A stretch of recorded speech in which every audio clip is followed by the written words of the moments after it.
How did you get to the monastery so fast? What kind of a question is that?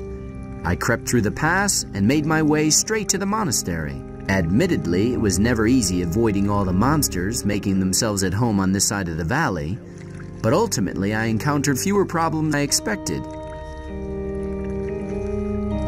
Do you know where the others are? Gorn seems to have coped with his stay in Garon's dungeon very well. In any case, he wanted to go to Lee and see what was happening on the farm. After the grub they serve in the dungeon, he's probably stuffing his face right now and putting the mercenaries' provisions to a real test. Diego mumbled something about a reckoning. No idea what he meant by that. But I suspect he's in the city. You know him. Always there when there's something to be had. Do you know anything about the hooded figures? No, but I have a bad feeling about those guys. Be careful if you run into them.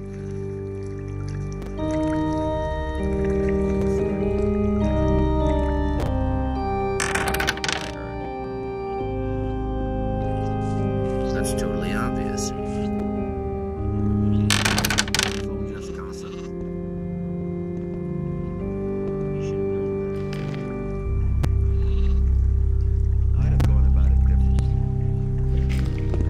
Hey! I've got an almanac of the possessed here. Perhaps you can find some use for it. Show me. Yes, that may do. I will examine the book.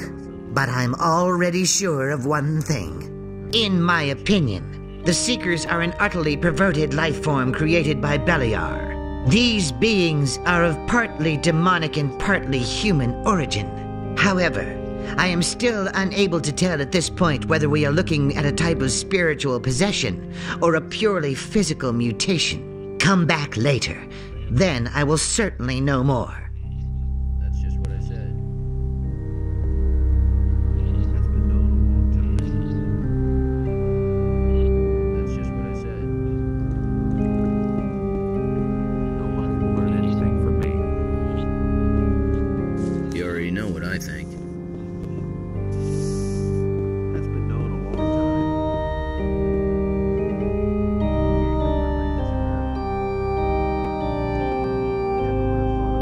Hey, you! I can tell you even more about those possessed. Speak, brother. I've got even more books of the Seekers for you. That is good. I am afraid, however, that there are more of these to find. Go on searching. Take this. It is a gift from the monastery which will help you when you face evil. And remember to have a look at my magic letter once in a while. It is possible that they may try the same on others whose names were not yet found in the almanacs. I have come to take the Eye of Innos. I see that you have received an authorization from Lord Hagen himself to bear the Eye of Innos. I am afraid that I have to disappoint you. We have fallen victim to a treacherous plot of the enemy. The Eye of Innos has been violently taken from these sacred walls. Who could be so impudent, Master? Evil is cunning, and usually works in secret. Only rarely do you see it emerge to pursue its evil machinations in broad daylight. But these days, it's a different matter. The enemy now shows himself openly in the street, in every home and every public square. This can only mean that he no longer fears any adversary and is not going to shrink back from anything. One of our most faithful followers, a candidate for the high robe of the Magicians of Fire, has changed his allegiance unexpectedly, and in an alarmingly evil manner. Pedro. The enemy has taken possession of him, thus inflicting a terrible defeat upon us. Pedro has forced his way into our most sacred halls and stolen the eye. I fear that he simply spent too much time by himself, outside of the gates, and thus beyond the protective walls of the monastery, exposed to all lurking dangers.